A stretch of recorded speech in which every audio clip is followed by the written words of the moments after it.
Hey guys, alright? Welcome everyone. In the year 2012, the American economy collapses. Unemployment is high and crime rates are out of control.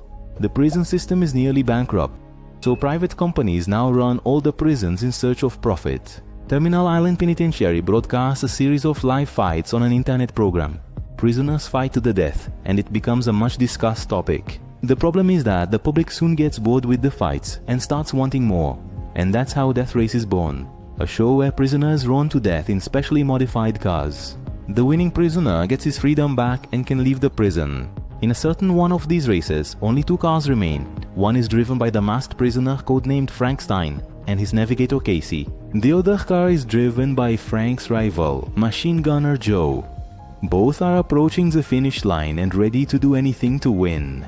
However, for some reason, Frank's car weapons are not working. He then releases the car's rear protective shield, which hits Joe. Frank has the advantage, but Joe does not give up and also has many chances to win. Casey knows that Joe will destroy them and wants to abandon the race. But Frank refuses to let Joe win, so Casey throws herself from the car as Frank crosses the finish line at the same time Joe shoots. Frank ends up winning, but his car explodes and he dies in the process. A few days later, the worker was going to express the so-called Jensen. He finds out that the steel mill where he works is closing, and they are not paying the workers the full amount they owe. The workers start to revolt and protest when the riot police arrive and start beating them for no reason. Seeing his co-workers being assaulted makes Jensen join the fight as well and knock down some cops. At night he comes home and, after kissing his wife, "You're going to see your baby upstairs," unaware that the masked criminal bastard is taking the chance to break into your home and kill your wife. When Jensen returns to the kitchen, the thug knocks him down with some kind of narcotic, puts the murder weapon in his hand and leaves after making a shooting gesture with the hand covered by a glove. Jensen wakes up moments later with the police arresting him for the murder of his wife. 6 months later, Jensen is transferred to Terminal Island Prison, where he is greeted by a guard named Rick, who throws cold water on him and allows another policeman to hit Jensen. He is then taken to the cell with 3 other prisoners who intend to beat him. After a while, Guard Ulrich goes to check on Jensen, hoping he would already be in trouble, but Jensen is a good fighter and managed to knock down all his cellmates. The next morning, Jensen goes to the dining hall for breakfast, while being watched by the inmates, trainer, gunner, and listers, who recognize Jensen as the former record-breaking pilot who ended up ruining his own career. The dining hall then suddenly falls silent as a prisoner named Pashenko and his friend approach Jensen to provoke him. First spitting in his food, then calling him a women's killer and abuser of Hosata. Jensen reacts quickly to defend himself from Pachinko, knocking down with a few blows, then his accomplices. But soon they are interrupted by the police, who take Jensen to see Claire. Lá está the prison director. Claire has seen Jensen's documents and knows he is a fantastic pilot, so she makes an offer. She wants him to become the new Frankenstein, because the real one died on the operating table after his last race. Says. However, no one in prison knows this yet, so anyone can replace it using the mask. Frank was the public's favorite and seen as a legend, which is why Claire doesn't want the world to know he's dead. She needs the legend to continue and bring back the show's audience, which has drastically dropped since the real Frank no longer appeared on the track.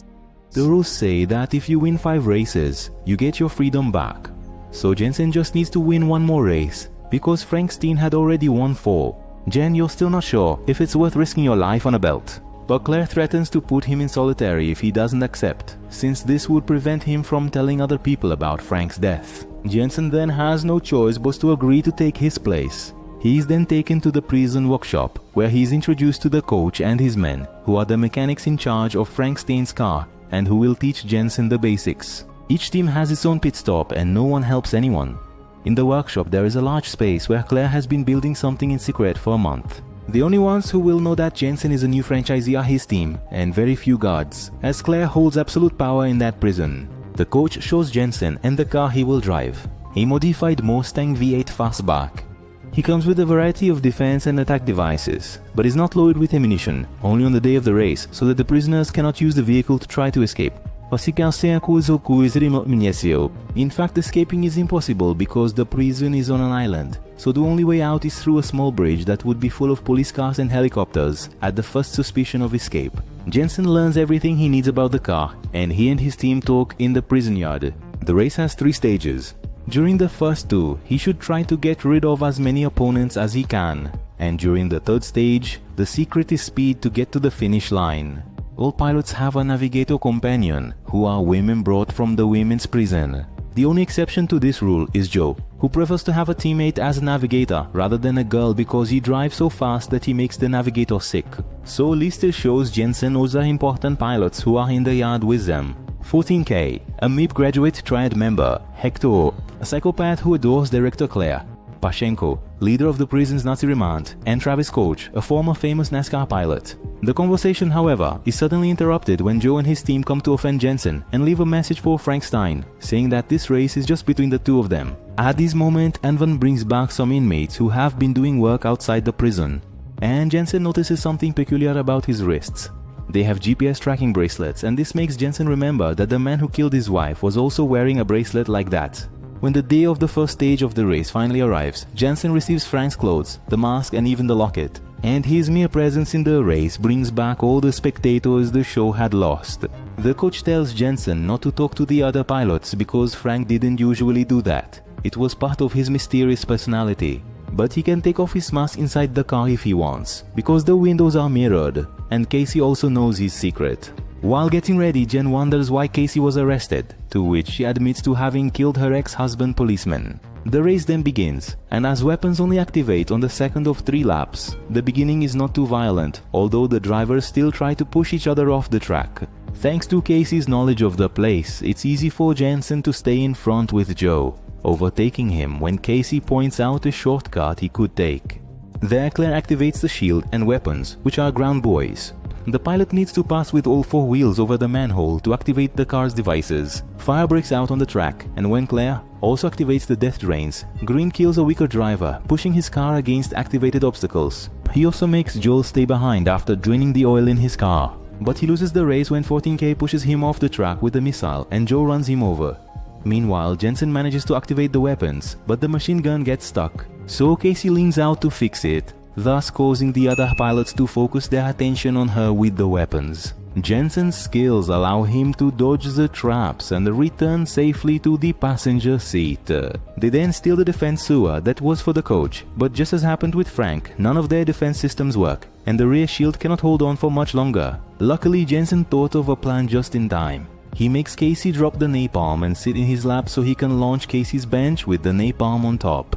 Colt's car is hit by the explosive mixture and is now covered with napalm. Casey then throws the lighter on it, igniting the car and taking Colt out of the race.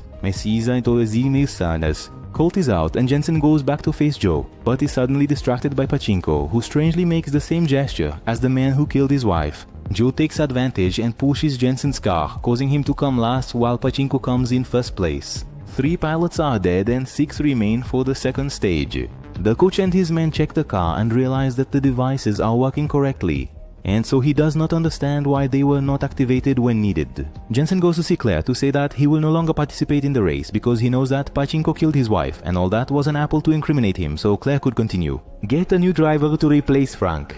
She doesn't admit it but shows him a photo of her daughter and the foster home she's going to live in, reminding Jensen that he has to cooperate if he wants to see his daughter again. Unable to do anything, Jensen returns to the yard where he talks to the coach and asks why he doesn't have a number on his uniform like the others. The coach explains that technically, he is no longer a prisoner because he qualified for parole 3 years ago, but he failed to leave prison. The world had changed too much and he had already got used to the racing world inside. He also doesn't believe that Jensen killed his wife. Later, while working on the car, Jensen sees Pachinko passing by and decides to follow him to his pit, where he is captured by his team. Pachinko then hit Jesse a few times before picking up a heavy tool to smash his head, without caring if he has Claire's protection. However, at that moment he is stopped by Liz, who stabs him in the back with a pen. Jensen then takes advantage of the distraction to pick up a piece of metal on the ground and hit Pachinko's accomplice. Jensen reaches Pachinko and hits him, throwing him to the ground, hitting him with several boxes until Pachinko admits that Claire made him kill his wife and Oriki was the one who took him there. When Jensen prepares to kill him in revenge, Ulrich appears with another guard and interrupts the fight. The next day, just before starting the second stage of the race, Pachinko provokes Jensen by making the same hand gesture. However, Jensen does not fall for the provocation. In fact, he starts to say, He starts driving slowly on purpose and takes the tunnel to be able to talk to Keys privately. He asks if she killed Frank because he finds it very suspicious that the car's devices failed in 2 consecutive races, and he threatens to take her out of the car if she doesn't answer. Casey admits to having sabotaged Frank's rear weapons because Clara would reward her with her freedom. However, the goal was never to kill Frank. His death was an accident because he tried to win even without weapons. Claire's goal was to make Frank lose the race to keep him in prison for a longer time, running towards the public. Now that he has the answer he wanted, Tenzin speeds up the car and easily gets back to the race, ignoring Joe for now, as his goal this time is pachinko. After the two try to push each other off the track, James goes ahead and passes through the weapons drain. This confuses his team because the weapons are at the front of the car. Then Jensen surprises him by suddenly turning the car around and opening fire on Pachenko as he drives in reverse. After he damaged another car enough, he turns Nancy to Z. He turns around again and uses smoke, causing Pachinko to collide against the concrete barrier. Jensen stops his car and gets out to approach Pachinko. He then breaks his neck as a revenge for the death of his wife. At this moment, Joe decides to change his browser in the middle of the race, and Claire decides that it is the right time to launch what she has been building all this time. It is a It is a multi-weapon tank called Battleship. This truck is incredibly powerful and quickly catches up with the drivers, killing 2 weaker competitors immediately. Because it belongs to the prison's management, the truck also has the advantage of being able to enter the buildings, which allows it to take a shortcut and stay ahead of the race. The battleship slowly kills 14K's navigator before grabbing his car with chains and shooting at it until it explodes, meaning only Jensen and Joe survived. There's no way to defeat such a monster without a proper plan, so Jensen asks Listis to connect his communicator to Joe's car and they agree to work together. They drive side by side with the truck, doing their best to avoid any attack. And when the death manhole appears in front of them, each one passes the manhole with 2 wheels, making the 4 necessary wheels activate the manhole. This causes the trap to rise and the truck to collide against it, putting an end to the battleship. Now the second stage of the race has ended, and Jensen with Joe will be the only drivers to reach the third stage. Later in the evening, Joe goes to Jensen's pit suspiciously, as his voice sounds very much like the one he heard from Frank earlier in the race. However, he doesn't demand any explanation from Jensen. Meanwhile, Ulrich and Claire decide that they need to kill Jameson, since Frankenstein's mask can still be used by someone else in the future. Then, the next day, before the race starts, Ulrich places a bomb under Jensen's car, while Claire distracts everyone with a speech about how racing is the purpose of their lives. When she mentions that this could be the first time someone manages to win their freedom with a 5th victory, Jensen realizes that he always manipulates the races to eliminate anyone who could win for the 5th time, and that's why nobody has ever achieved this before, which means that he won't be able to win either. The coach hears Jensen's conclusion, and when they return to the workshop, he decides to show Jensen a very important detail in the video of Grimm's death. This gives him an idea for a plan, and he asks Listis to add a reserve tank in Jensen's car before going to Joe's pit to ask him to collaborate with them again. While Jensen is putting on Frankie's clothes, Claire visits him to deliver the papers that guarantee his freedom to make a new offer. If he wins, she wants him to stay in prison and continue being Frankenstein because the races are where he belongs. She claims he's not cut out to be a father, and a former convict can provide a good life for a child, so choosing to stay would be an incredible act of love. Then Jensen is going to run without giving an answer, but he puts the papers in his pocket. When he gets in the car, Casey admits that Claire also spoke to her and asked her to stop Jensen if he was about to win, but he's not worried about that. As soon as the race starts, Ulrich begins to control the manholes so that they are only activated when Joe passes over them. He then opens fire at Jensen as soon as he can, leaving the rear shield so damaged that Jensen decides to throw it at Joe's car.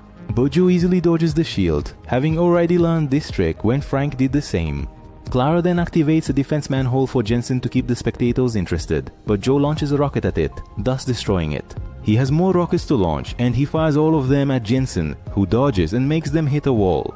This wall is the same one that caused Green's death and is already weakened by the other explosion. Jensen and Joe were calculating their attacks to hit the weak points, and now the rockets land a final blow that opens a hole and allows them to escape from prison. Furiosa, Clara ends the race and sends all available police officers after them before pressing the bomb detonator.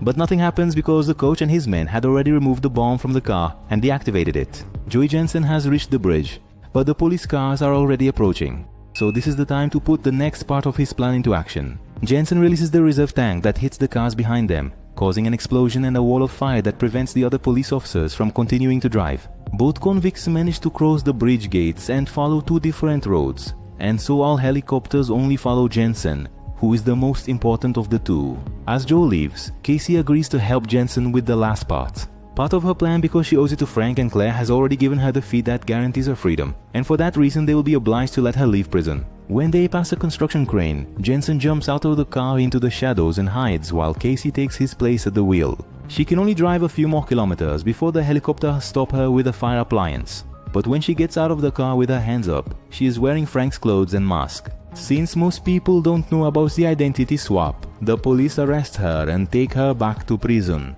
allowing Jensen to escape and meet up with Joe so they can board a train. Back at the prison office, Ulrich says the audience is as high as it's ever been and gifts are coming in. Claire then opens a gift box and finds the bomb that Ulrich put under Jensen's car, which soon explodes, killing them both. Outside on the track, the coach is seen pressing the detonator. 6 months later, Joe and Jensen built a new life in Santa Rosalia, Mexico. They worked together as mechanics in their own workshop, and luckily Jason regained custody of his daughter. The film then ends with Keys visiting them after she finally got her freedom, and also bringing with her a race car for them to fix.